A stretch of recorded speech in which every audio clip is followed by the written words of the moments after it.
It's amazing just what the presence of Rafael Nadal can do to a tournament like the Citi Open.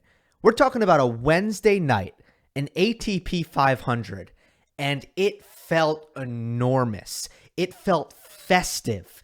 Just Rafael Nadal's presence can inject such a special energy into an event like the Citi Open. So that was really cool to see. Rafael Nadal made his return to HARCOURTs last night in DC, and he played Jack Sock in the round of 32.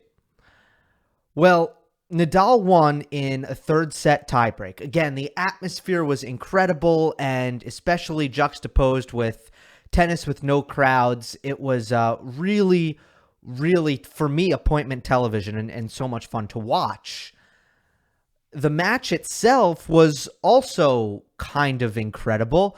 Nadal won the first set 6-2. Sock won the second set 6-4. And in the third set, Nadal was down a break of serve. It was looking very unlikely that Rafa was going to be able to pull out of it, but he gets the break back, forces the tie break, plays a clinical tie break, and wins it 7-1. Nadal showed unbelievable grit, determination, compete level, fighting through pain, and figuring out an opponent who was playing really, really well, hitting his serve huge, and more importantly, and more notably, hitting his forehand with automatic boldness and consistency. So Sock was a game opponent. Nadal figured it out. It was impressive that he won the match. It was, again, a classic show of grit where most players would have absolutely wilted given the pain he was feeling. But with that backdrop, incredible atmosphere, incredible Nadal victory, first match back after missing Wimbledon and the Olympics, with that as the backdrop, in the moment, it felt very positive. It felt maybe cool. It felt entertaining. It felt exciting. Big picture, it was concerning. It was concerning. And mostly this is about the foot. This is about the fact that Rafael Nadal came back from a foot injury after more than 6 weeks out of the game and was clearly still compromised by the pain that he was feeling in his foot. You could see it all over his facial expression. You could see it in his body language. But you could also see it during the points when Nadal was doing something that is very uncharacteristic for Nadal, which is not running after every ball, not really hustling to shots when he doesn't have much of a chance to win the point.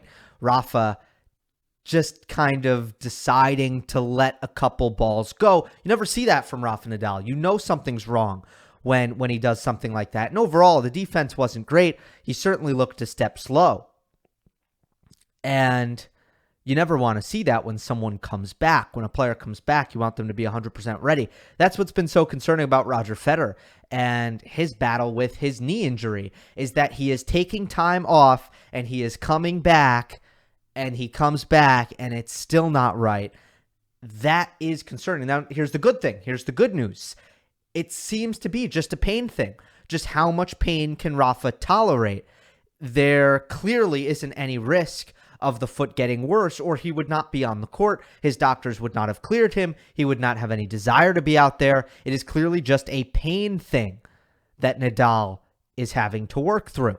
Okay, that's good. And he says he hopes it gets better. He hopes it goes away. Who knows? I could post this video and 5 minutes later, Nadal could withdraw from his next match. That could happen. But obviously, it's not an ideal return, not an ideal showing for Nadal, as much as the occasion could be celebrated. And then you throw into the equation that the level was not very good either. And I gave my credit to Sock. I think Sock will be back in the top 100 soon enough. And he is fit and he is motivated. And that is something that you could not say about Jack Sock in the last couple years. He is fit and he is motivated. But he's still got massive holes in his game. And Nadal wasn't finding them. Namely, Jack Sock wasn't being forced to hit backhands. If you hit a couple of good balls, a couple of quality balls to Jack Sock's backhand, you're going to be rewarded with an error or a short ball, highly attackable ball. That's just what's going to pretty much happen. If you hit some quality balls, good depth, good width to Jack Sock's backhand, he can't handle it. He can't. Nadal just wasn't getting it there. And part of that was the quality of shot in the baseline rallies. But I think a bigger part of that was Nadal not being able to hit aggressive and quality second serve returns. I think a bigger part of that was Nadal not being able to land his first serves and then being attacked off of his second serve, although at times the second serve did come through for him quite nicely. So a lot of people said, well, Jack Sock was redlining. Jack Sock was playing incredible and you know, Sock's level was through the roof. I don't think so. I think Sock's level is how Sock's level is going to be. I don't think he was redlining at all. The reality is the ball was landing in the middle of the court. The ball was landing short. And Jack Sock's forehand every day of the week on Monday through Sunday, 24 hours a day, you could wake him up from his sleep and Jack Sock is going to be able to hit a good aggressive forehand off of a punishable ball in the middle of the court. That is what Jack Sock can do. That is what he does. And Nadal's quality was not good enough to put Sock in those uncomfortable positions where he's not nearly as good. I don't think Jack Sock was redlining in that match. I thought Nadal's level was basically just not good enough to easily defeat Jack Sock at a, probably I would say Jack Sock was at a level between 50 in the world and 30 in the world. If I were to like pin it on a ranking spot, like that's kind of how well I think Sock was playing. So pretty good. Pretty good. And again, I think Sock will be back in the top 100 soon. But, you know, again, this was more about Nadal. And this isn't about Sock treeing or redlining. This is just where Nadal's level is at. So it was not ideal. It was not an ideal return to hard courts. Again, some of the things on display, the grit, the energy that he brings to an event, I mean, that was awesome to see. But the foot problem, the problems on his first serve, by the way, which I might have to do a longer video on to dissect because it's becoming a theme in 2021. These things were not encouraging. Here's the good news. Here's the good news in the big picture.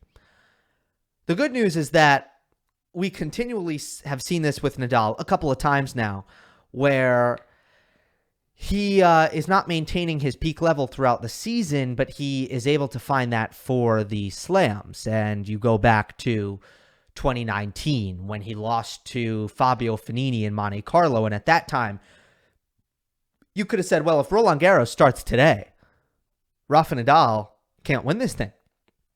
And you could have said the same thing last year in 2020 during Rome when Nadal was clearly struggling.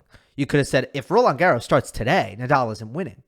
And then I can go to 2021, the same thing. And again, I'm in clay court season, but Nadal got way better throughout this clay court season. And, you know, when he was surrendering match points to Denis Shapovalov, losing to Andrei Rublev in Monte Carlo, you could have said the same thing, that if Roland Garros starts today, that Nadal is not in good shape. Now, you got to say the same thing about the U.S. Open, that if the tournament started tomorrow, Rafa Nadal wouldn't have any chance. He couldn't win this thing tomorrow. His game doesn't seem to be in good enough shape. One match back, I get it, but it was far away. And more importantly, the foot, the physical health, does not seem to be in a good enough spot. Now, he played the Citi Open for a reason. He played the Citi Open to get on the courts faster, to give himself a longer runway to try to find the form, to try to find the rhythm. And hopefully, not only does he find form and rhythm, but he finds good health. And he's got a lot of time to make that happen. Hope you enjoyed. Don't forget to subscribe. I'll see you next time.